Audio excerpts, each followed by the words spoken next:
ଶିମିଳିପାଳ ଜଙ୍ଗଲରେ ସମସ୍ତ ଜୀବଜନ୍ତୁ ମିଳିମିଶି ଖୁସି ଓ ଆନନ୍ଦରେ ରହୁଥିଲେ। ଜଣେ ଦକ୍ଷ ପ୍ରଶାସକ ଭାବରେ ସିଂହ ଜଙ୍ଗଲର ରାଜା ଭାବେ ଦାୟିତ୍ୱ ନିର୍ବାହନ କରୁଥିଲେ ଓ ବାହ୍ୟ ଆକ୍ରମଣରୁ ଜଙ୍ଗଲକୁ ସୁରକ୍ଷା ପ୍ରଦାନ କରୁଥିଲେ। ସବୁକିଛି ଠିକଠାକ ଚାଲିଥିଲା। ହଠାତ୍ ଦିନେ ରାଜାଙ୍କର ଦେହ ଅସୁସ୍ଥ ହେଲା। ଅନେକ ଦିନ ଧରି ରାଜାଙ୍କର ଚିକିତ୍ସା ମଧ୍ୟ ଚାଲିଲା, ହେଲେ ରାଜା ସମ୍ପୂର୍ଣ୍ଣ ଭାବେ ସୁସ୍ଥ ହୋଇପାରିଲେ ନାହିଁ, ଯାହା ଫଳରେ ଶାସନତନ୍ତ୍ର ଧୀରେ ଧୀରେ କମଜୋର ହେବାରେ ଲାଗିଲା।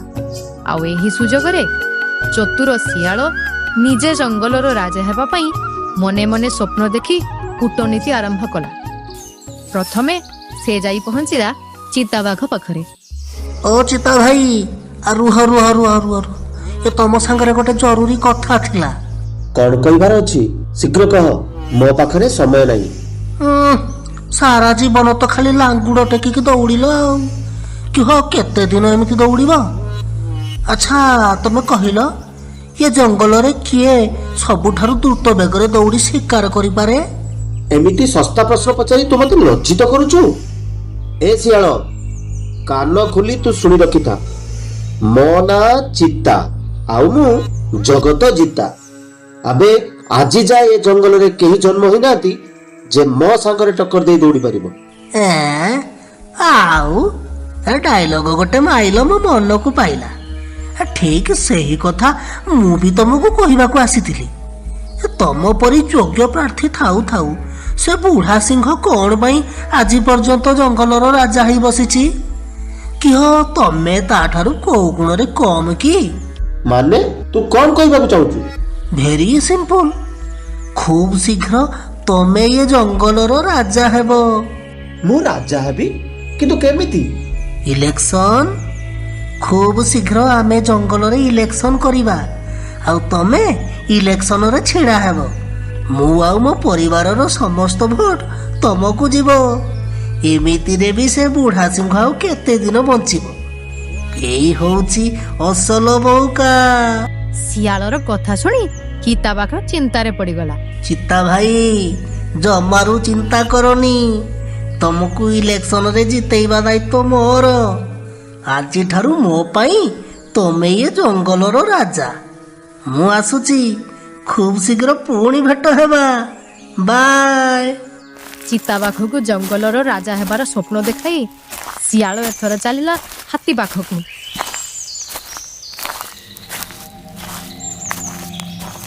ହାତୀ ଭାଇନା, ତମେ ଯଦି ଖରାପ ନ ଭାବିବ ଗୋଟେ କଥା ପଚାରିବି? କୁଆଡେ ପଚାରିବୁ? ପଚାରୁନୁ। ପଚାରିବି ଯେ, ହେଲେ ତମେ କାଳେ ରାଗିଯିବ।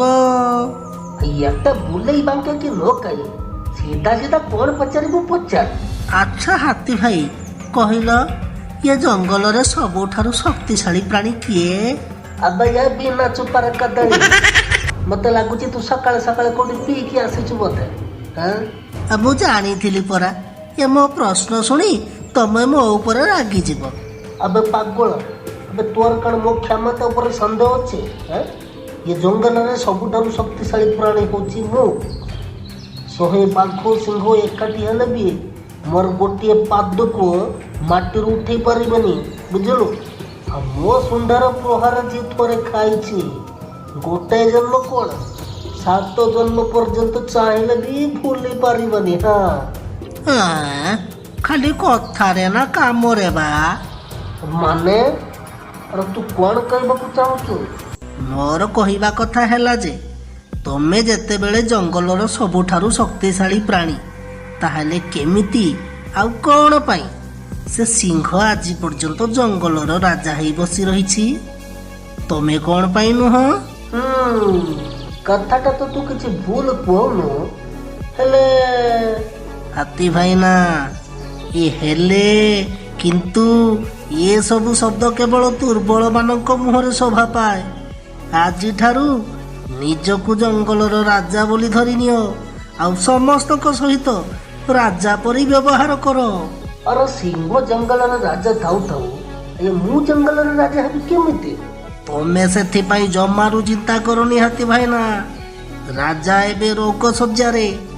ଯମଦୂତ ମାନେ ରାଜାଙ୍କ ଗୁମ୍ଫା ପଛପଟେ ପୁରା ଜଗି ବସିଛନ୍ତି।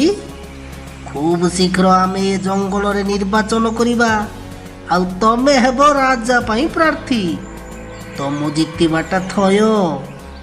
ମୁଁ ଆସୁଛି ହାତୀ ଭାଇନା, ଖୁବ୍ ଶୀଘ୍ର ପୁଣି ଭେଟ ହେବା। ଆସୁଛି।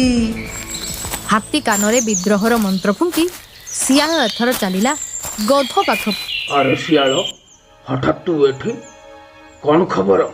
ଭାରି ଚିନ୍ତାରେ ଥିଲା ପରି ଲାଗୁଛୁ। ନାଇଁ ମ ଗଧ ଭାଇ, ଚିନ୍ତା କରିବି କାହିଁକି? ତମ ପାଇଁ ଗୋଟେ ଭଲ ପ୍ରସ୍ତାବ ନେଇକି ଆସିଥିଲି। ତମେ ଖାଲି ମୋ ପ୍ରସ୍ତାବରେ ରାଜି ହେଲେ ହେଲା। ପ୍ରସ୍ତାବ? କି ପ୍ରସ୍ତାବ ଆଣିଛୁ ମୋ ପାଇଁ? ଆଚ୍ଛା କହିଲ ଗଧ ଭାଇ, ଇଏ ଜଙ୍ଗଲରେ ସବୁଠାରୁ ଚାଲାକ ଆଉ ବୁଦ୍ଧିମାନ ପ୍ରାଣୀ କିଏ? ମୋ ଠାରୁ ବୁଦ୍ଧିମାନ ପ୍ରାଣୀ ଆହୁରି କିଏ ଅଛି? ଖାଲି ଏ ଜଙ୍ଗଲରେ ନୁହେଁ, ସାରା ବ୍ରହ୍ମାଣ୍ଡରେ ସବୁଠାରୁ ବୁଦ୍ଧିମାନ ଆଉ ଚାଲାକ ପ୍ରାଣୀ ମୁଁ।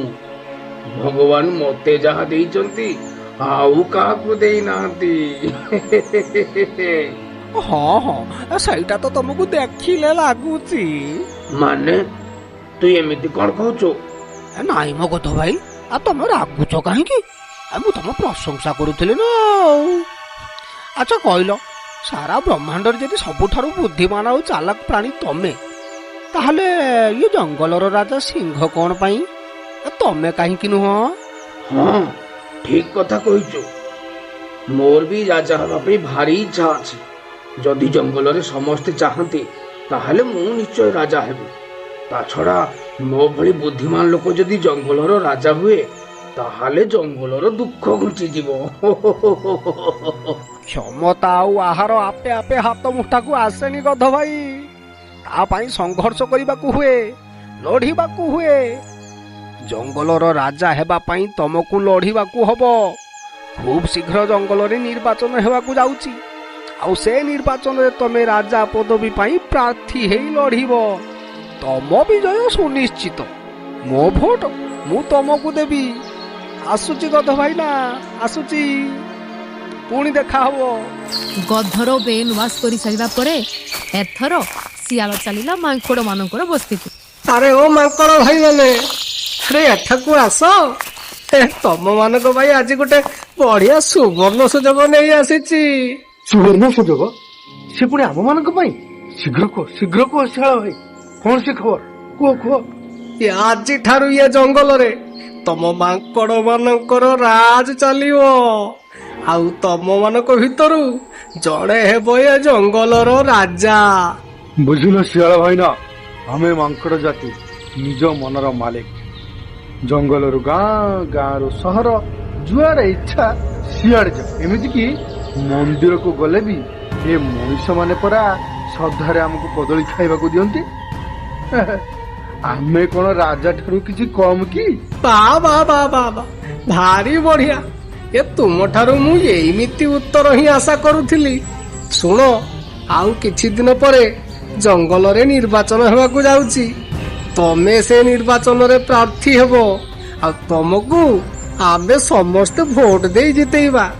ଆଉ ତାପରେ ସବୁଦିନ ପାଇଁ ତମେ ହେବ ଏ ଜଙ୍ଗଲର ରାଜା। ଠିକ ଅଛି, ମୁଁ ବି ତାହେଲେ ନିର୍ବାଚନ ପାଇଁ ରେଡି। ମାଙ୍କଡକୁ ଜଙ୍ଗଲର ରାଜା ହେବାର ଲୋଭ ଦେଖାଇ ଏଥର ଶିଆଳ ଚାଲିଲା ହରିଣ ପାଖକୁ। ହରଣ ନାନୀ, ରହ ମ, ତମ ସାଙ୍ଗରେ ଗୋଟେ ଜରୁରୀ କଥା ଥିଲା। ଆଚ୍ଛା ହରଣ ନାନୀ, ମତେ ଗୋଟେ କଥା କହିଲ, ଜଙ୍ଗଲରେ ସବୁଠାରୁ ଦ୍ରୁତ ବେଗରେ କିଏ ଦୌଡି ପାରେ? ଚିତାବାଘ ଶିକାର କରିବା ପାଇଁ ଆମ ପଛେ ପଛେ ଜୋରରେ ଦୌଡେ, ଆଉ ଆମେ ନିଜ ଜୀବନ ବଞ୍ଚିବା ପାଇଁ ଦ୍ରୁତ ବେଗରେ ଦୌଡୁ। ହେଲେ ତମେ ଏକଥା ମୋତେ କାହିଁକି ପଚାରୁଛ? କାରଣ ମୁଁ ଚାହେଁ ଏ ଜଙ୍ଗଲର ରାଜା ତମେ ହୁଅ, ବୁଝିଲ? ଆଉ କେଇଟା ଦିନ ପରେ ଏ ଜଙ୍ଗଲରେ ନିର୍ବାଚନ ହେବ। ଏଇ ମୋ ପ୍ରସ୍ତାବରେ ରାଜି ହେଇ ତମେ ଯଦି ଇଲେକ୍ସନରେ ଠିଆ ହୁଅ, ତମକୁ ଭୋଟ ଦେଇ ଜିତେଇବା ଦାୟିତ୍ୱ କିନ୍ତୁ ମୋର। ନାଇଁ ଶିଆଳ ଭାଇ, ମୁଁ କେତେ ଦୁଃଖ କଷ୍ଟରେ ମୋ ପରିବାରକୁ ନେଇ ବଞ୍ଚିଛି। ରାଜା ଯଦି ଏକଥା ଜାଣିବେ, ମେୱାଲ ମୋ ପରିବାରକୁ ଜୀବନରୁ ମାରିଦେବେ। କୌଣସି ନିର୍ବାଚନ ଝାମେଲାରେ ପଡ଼ିବାର ଦରକାର ନାହିଁ। ବରଂ ତମେ ଛିଡା ହୁଅ, ଆମ ଘରର ଯେତେ ଖଣ୍ଡ ଭୋଟ ସବୁ ତମକୁ ଦବୁ। ଠିକ ଅଛି ହରଣ ରାନୀ, ତମେ ଯେତେବେଳେ ଏତେ ରିକ୍ୱେଷ୍ଟ କଲଣି, ମୁଁ ତାହେଲେ ଏ ନିର୍ବାଚନରେ ଛିଡା ହେବି। ଆଉ ହେଲେ ଭୋଟ ଦେବା କଥା ଯେମିତି ଭୁଲି ନ ଯାଅ। ହଁ, ମୁଁ ତାହେଲେ ଆସୁଛି। ପୁଣି ଦେଖା ହବ ନାନୀ। ଆସୁଛି। ଶିଆଳ ମନେ ମନେ ଭାରି ଖୁସି ହୋଇ ସେଠାରୁ ଚାଲିଗଲା।